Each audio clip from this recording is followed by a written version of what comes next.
Welcome to the Human Capital Innovations Podcast, your go-to source for personal, professional, and organizational growth and development. We hope you tune in often for all things people management, organizational development and change, organizational leadership, and social impact related.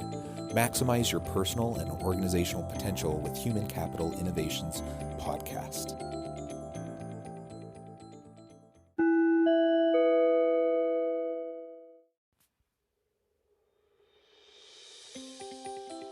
Welcome to the Human Capital Innovations Podcast. In this HCI podcast episode, I talk with Craig B. Whelden about experiences from his career and leadership lessons learned.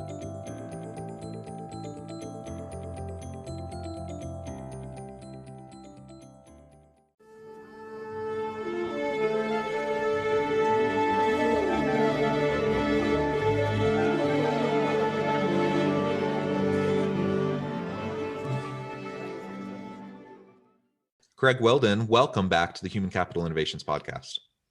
Thanks. I appreciate it, John. This is our fourth, I think. Yeah, it's great to have you back. It's just been a pleasure talking with you in this series where we touch base about your book around leadership. Your book is titled Leadership: The Art of Inspiring People to Be Their Best. And you've won awards with it. It's an international bestseller on Amazon. You've had some really great success with it. In the previous 3 episodes, we've explored different topics and portions of the book and the lessons that you've learned from your career and sharing that and passing that along to all the listeners. Today, we're going to continue that and explore a little bit more around the role of personalities in leadership, both our own personality and the personalities of those we lead, so we can know how to best lead our people, the priorities that we have, how we prepare to lead, and some other related principles and topics in relation to the latter portion of your book. As we get started, I wanted to share Craig's bio again with everyone in case you didn't catch any of the previous 3 episodes in the series. Craig B. Whelden, his leadership journey began as an Eagle Scout at age 14. 30 years later, he was the youngest general in the United States Army. Combined with another 9 years as a member of the senior executive service with the U.S. Marine Corps, he has led thousands of soldiers, sailors, Marines, and civilians while serving 10 years in Europe and another 12 in the Pacific. In 2011, he was inducted into the Purdue University Tri-Service ROTC Hall of Fame. In March of 2019, he published Leadership: The Art of Inspiring People to Be Their Best, winning 3 National Book Awards and attaining #1 international bestseller status on Amazon. He is now a global Fortune 500 speaker and lives in Bluffton, South Carolina. Again, it's wonderful to have you back. Thank you for joining us. Before we launch in, anything that you would like to share with listeners about yourself or any current updates before we dive into the conversation? Yeah, I've actually joined a company called Volantra, which is a new startup that's going to be working on hypervelocity technology for both military and commercial application. Now, many of your listeners may wonder what hypervelocity technology is, but it's basically going very, very, very fast. So that's we got some very, very bright young aeronautical engineers as part of the company, and we're going to start. In fact, we're doing our first briefing later this afternoon to a retired 4-star general. So, yeah, that's a new twist to my life. Yeah, well, that's wonderful. That's excellent. And wish you the best in that endeavor. It sounds super interesting. I suppose you can touch on that a little bit as we go through our conversation and share some of what's going on behind the scenes there as well. So as we get started today, again, you tell so many great stories in your book. You really have mastered the art of storytelling and using stories to explain principles in a relatable way that people can connect with. One of the chapters you specifically talk about managing risk. So when I was 17 years old, I worked at a camp in England, and the camp director asked me the next summer to run a rapid river adventure for 30 teenagers ages 14 and 15. And I was only 17 years old.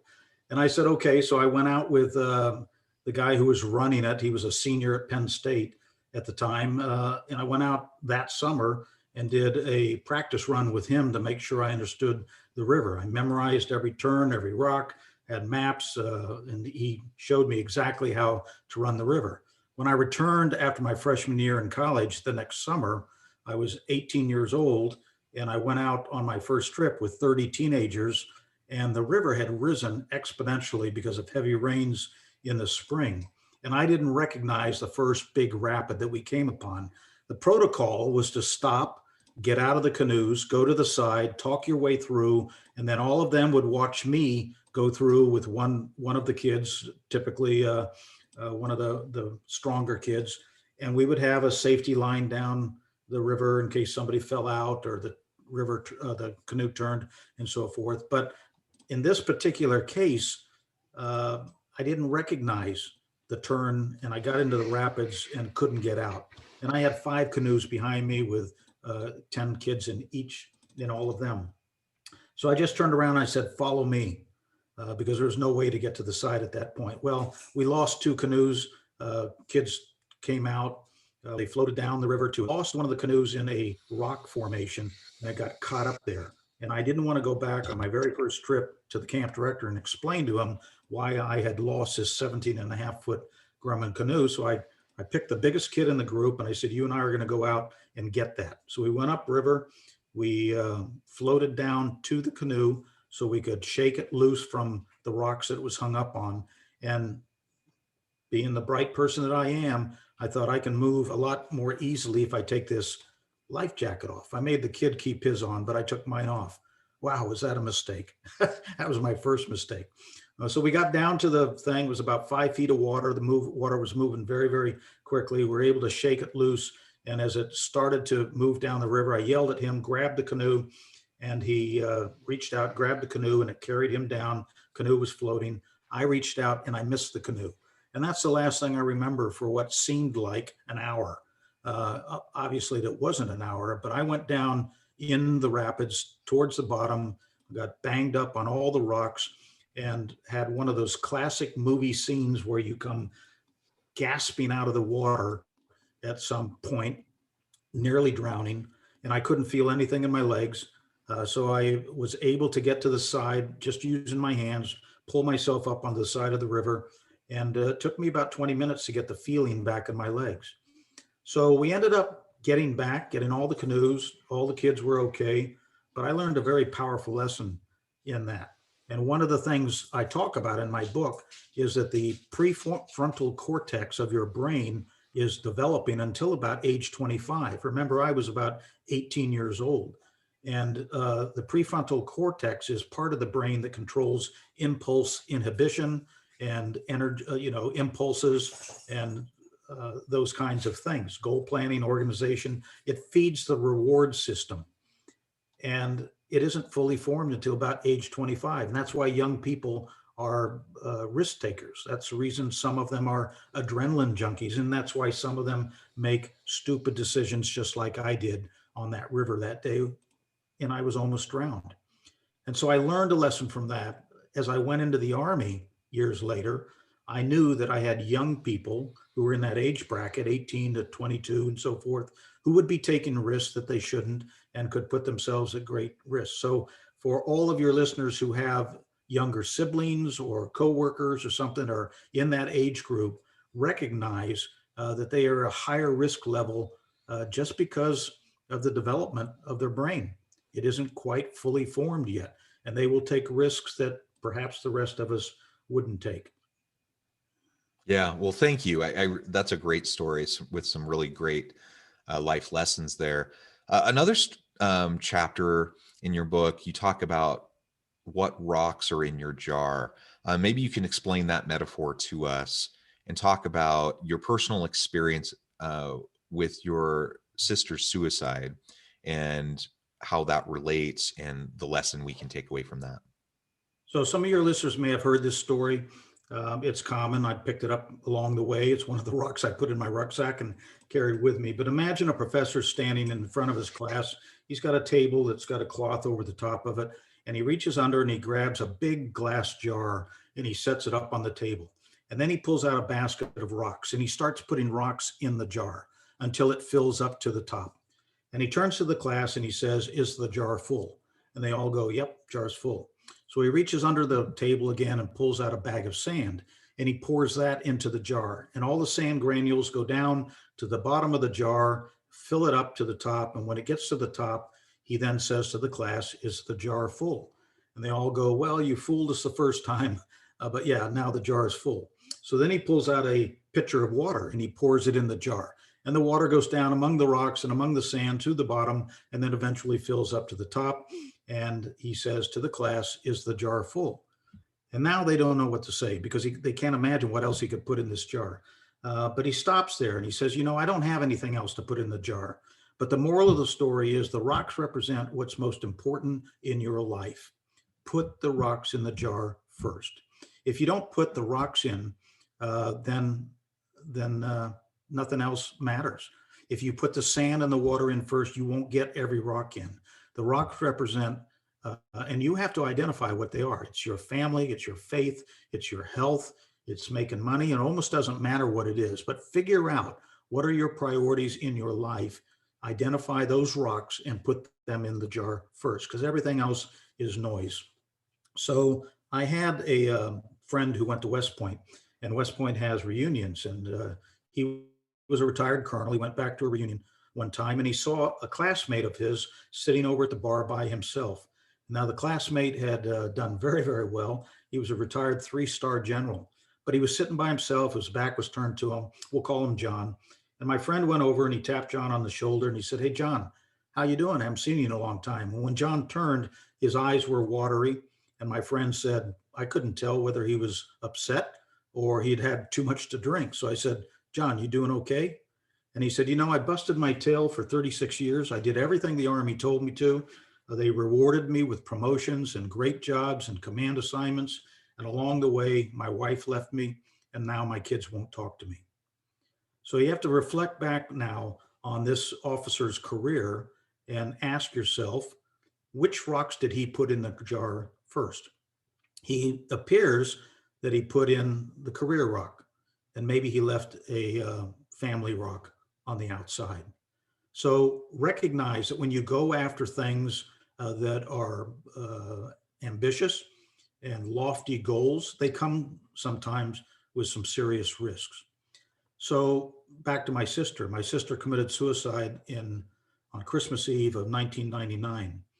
And when she died and I got notified, I was on vacation in Hawaii with my parents celebrating the turn of the millennium. And we were having Christmas dinner with some friends when the phone rang, and it was the Army Operations Center. And they told me that my sister had died, and they didn't know the circumstances at the time. So on Christmas night of 1999, I took my parents out on the grounds of this hotel that we were staying at and sat them down on a picnic table and told them that they had lost their only daughter. My mother fell off the bench onto the ground. My father sat there in stunned silence. And it was only a couple of days later that we found out how she died and that she had taken her own life. And I won't get into the reasons for all of that.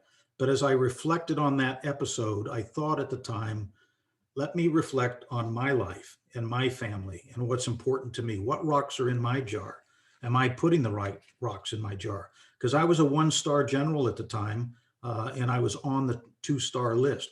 So I was doing pretty well in the Army and continuing to rise. But I did a little evaluation and I told the Army, look, I would like to retire 2 years from now when I hit 30 years service. And the reason I'd like to retire is like to focus my efforts, my energy, and my time and my priorities on my family, not my career. Because when you become a general in the Army, you kind of lose your personal life. They sort of take it over. It's 24/7. And the Army tried to talk me out of that, but I stayed the course. I retired. My daughter, who was about 14 at the time, went to the same high school the last couple of years in Florida after I retired. She went to the University of Central Florida, commuting from home for the 4 years she was in college. She turned a part-time gig at Disney World into a full-time job, has been promoted several times at Disney World, is happily married, owns her own home, travels all over the world. She turned out exactly the way I had hoped she would when she was a young teenager. And I give 95% of the credit to her. But the 5% that I take is that I made a decision which rocks to put in my jar back when I reflected on my sister's life and how she ended her life. And I said, I need to kind of make sure that I've got my priorities right. And it turned out right just the way I would have hoped to.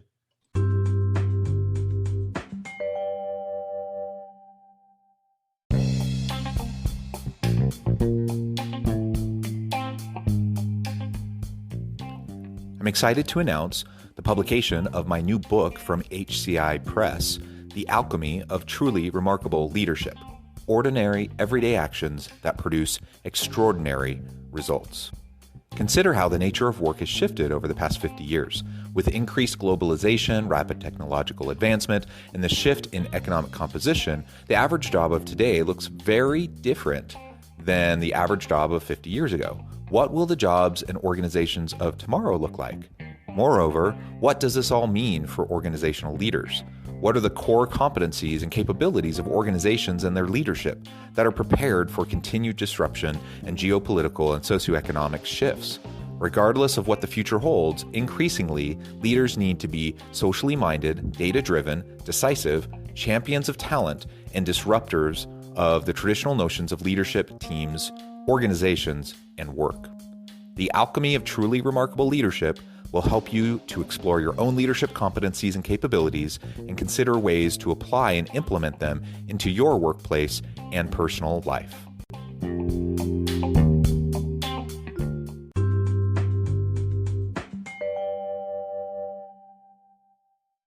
Yeah, well, my deepest condolences for the loss of your sister. That's a horrible situation.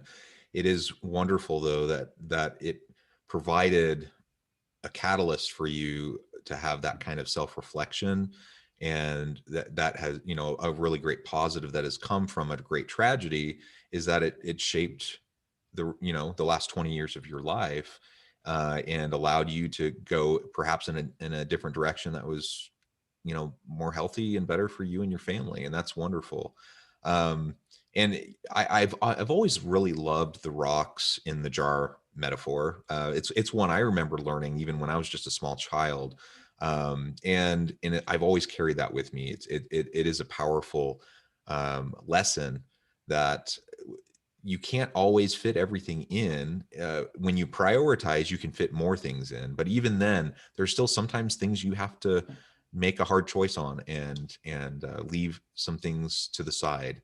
But ultimately, if you know what your values are and you prioritize your core values and you focus on those, you're going to be happy, and you're going to have a fulfilled life, and your needs will be taken care of. I'm confident in that. Yeah, it's important to have balance in your life. I would encourage your listeners to go look up a documentary on HBO called The Weight of Gold. It was produced and starred Michael Phelps, who probably won, or didn't probably, he won more gold medals than any Olympic athlete in the history of the Olympics. And he did this documentary to draw attention to the fact that when people put all their rocks in one jar, they try to squeeze everything they possibly can to be the very best at what they can. It comes with sacrifice. It truly does. After he finished his last Olympics, he looked in the mirror and he said, the only thing I can identify myself is as a swimmer. And that's it. What's the rest of my life going to be like? And here's a guy who was world famous, who crashed after that and almost committed suicide. And he freely admits that in this documentary. And he talks about some of his other Olympic athletes who did in fact commit suicide. So for your listeners, recognize that you may be anxious to become one of the 1% that is the best in whatever it is that you do, but recognize that it sometimes comes with risks and it comes with costs that you may not even see when you're climbing that ladder. Yeah, absolutely. Something else you talk about is the roles of personality. Now, every leader has their own style. They have personality and communication styles, their approaches, and how they interact with their people. And people in our teams, they also have their own unique styles. So why is it so important that we not only understand ourselves, but those we lead, and how can we leverage personality differences uh, as we lead our organizations? Yeah. So the first chapter of my book is on character, and one of the components of character is having good self-awareness. Who are you? And do you see yourself through the same lens that other people do, or are you capable of doing that? And that's very important. I took my first personality test. The Army issued it or had us take it when I was in the mid 80s at a mid-level school for officers, Command and General Staff College. It was called Myers-Briggs, and you can go online and find that and take the test yourself and determine what kind of personality you have. I've probably taken that test half a dozen times in the ensuing 40, 35 years or so. I always come out the same. So I know pretty well exactly what my personality is.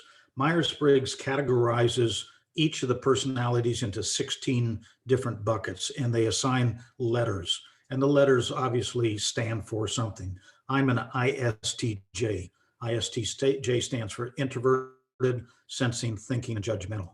So if you look at introverted, I am an introvert on the extreme scale. Others are extroverts on the other end. And I tell people that if your organization was made up of people just like you, you'd have a pretty bland, vanilla, and boring organization. If everybody was an ISTJ, you would be missing some skill sets that ISTJs just don't have because there are strengths and weaknesses for each of these 16 different profiles.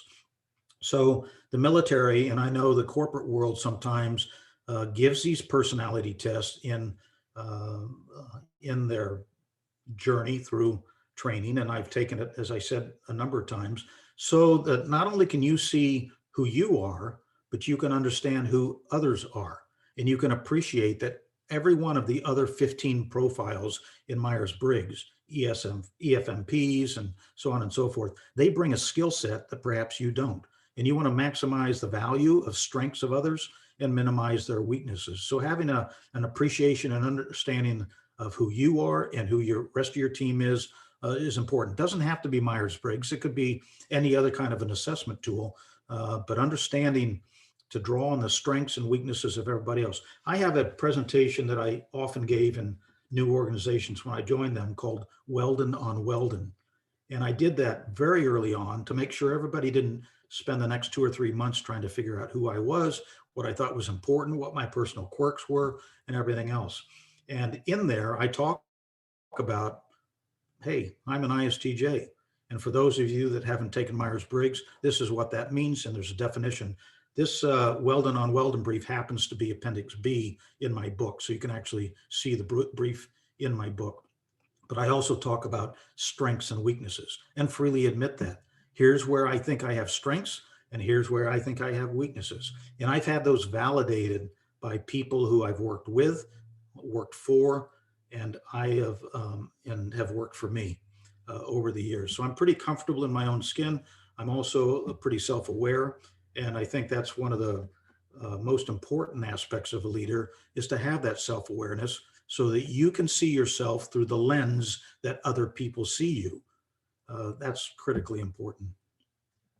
Yeah, absolutely. Self-awareness is key, and it doesn't really matter which personality you are. There's You're been right. lots and lots of studies on leadership and lots of leadership models and theories. And one thing, I mean, there's few things we know for sure, but one thing I know for sure about leadership is there's no one size fits all approach. And it's totally fine for people to have their own styles and approaches. And that's the same thing with personality. But it's really, really vital that we have that kind of self-awareness. Craig, maybe the last point we can touch on today, you talk about having a plan B. I think that's a good lesson for all of us, in any walk of life. But I think in our career, it's certainly something that's important. Can you speak to that just a little bit more? And we'll close with that for today. Yeah. So let me tell you this through a story. After I retired from the Army and I had been in Florida for a couple of years, the Army contacted me and they said, would you be willing to come to San Antonio and speak at a breakfast to the parents of the All-America Bowl participants. Now, what is the All-America Bowl? It is bringing together the best high school football players in the country, forming two teams, an East team and a West team. And the Army sponsors this all-star team every year. And they wanted me to come out and talk to the parents about having a plan B. Specifically, they would like these college athletes or these high school athletes who are all, for the most part, headed to college on football scholarships to have a plan B. Because as you look at the career path of a high school athlete, a football player who might be an all-stater, and you say, okay, where does he go from here? Does he go to one of the best football schools? Does he start? Does he star? Does he get into the NFL? Does he last 3 years so that he can be vested for retirement? I mean, those are all gates that become smaller and smaller and smaller as you get up towards the end. Not everybody's going to grow up and be a world-renowned football player. And when you look at the statistics of these superb high school football players, the numbers that actually make it into the pros, and certainly the ones that make it beyond 3 years of vesting for retirement, are in the single-digit percentile. It is very, very small. But every single one of them, and quite frankly, many of their parents thought they would get there because they had been surrounded by these accolades all their life, their short life, but all their life of 17 years about how good they are. So they wanted me to give a presentation to the parents to make sure their kids had a fallback plan. So if something happens, like a catastrophic injury, which ends their football career, or their talent just fell a little bit short and they couldn't get into the pros, they didn't put all their eggs in one basket. And so I gave a presentation to them. Obviously, they were leaning towards, join ROTC, and you don't even have to go into the active duty military. You could go into the reserve, but that gives you a plan B.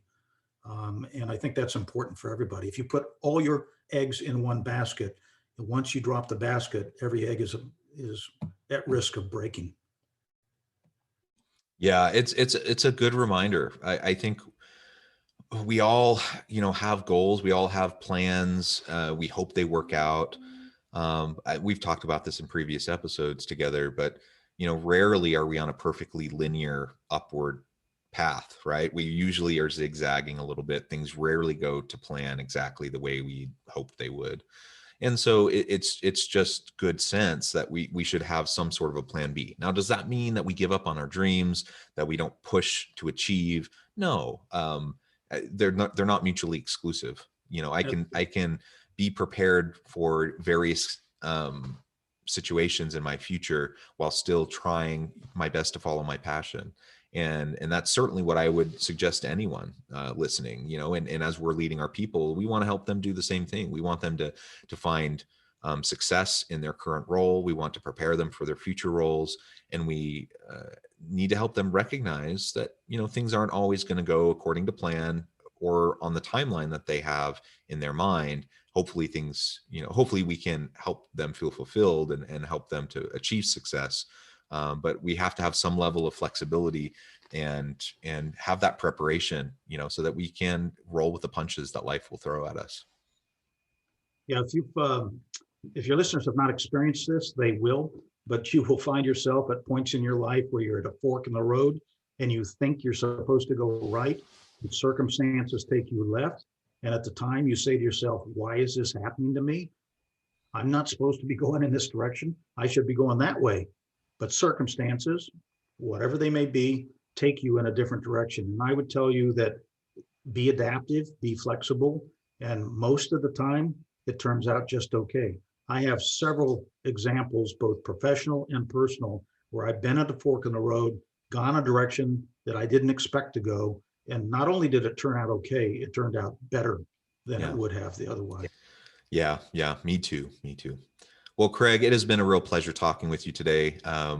It always is. And I really appreciate the additional insights, the stories that you've shared with us. Before we close, though, I do want to give you a chance to share with listeners how they can get connected with you, where they can find your book. And then if you have any final thoughts on what we've been discussing today.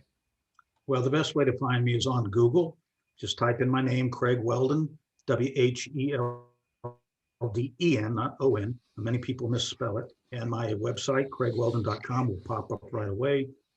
If you go to the website, you'll get a window into my soul, I think, because you'll find all kinds of stuff on there. Testimonials about my book, about me, podcasts. This podcast will eventually be on there. Blogs that I've done, demo tape for speaking, lots of information. I'm also open to getting connected to people through LinkedIn. Again, just LinkedIn, Craig Whelden, and you can easily find me. Wonderful. Well, thank you, Craig. As always, I hope listeners will reach out, get connected with Craig, check out his book. And I hope everyone can stay healthy and safe, that you can find meaning and purpose at work each and every week. And I hope you all have a great day. Thank you.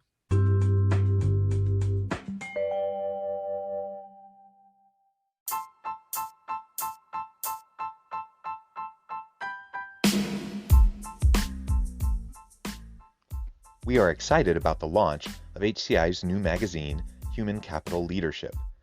Human Capital Leadership is a free, interactive e-magazine designed to help individuals, leaders, and organizations find innovative approaches to maximize their human capital potential. We will be publishing issues quarterly in August, November, February, and May. Check out the first issue and let us know what you think.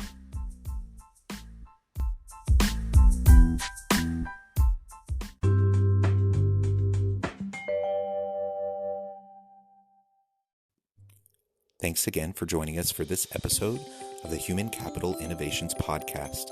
I hope you stay healthy and safe and that you have a great week.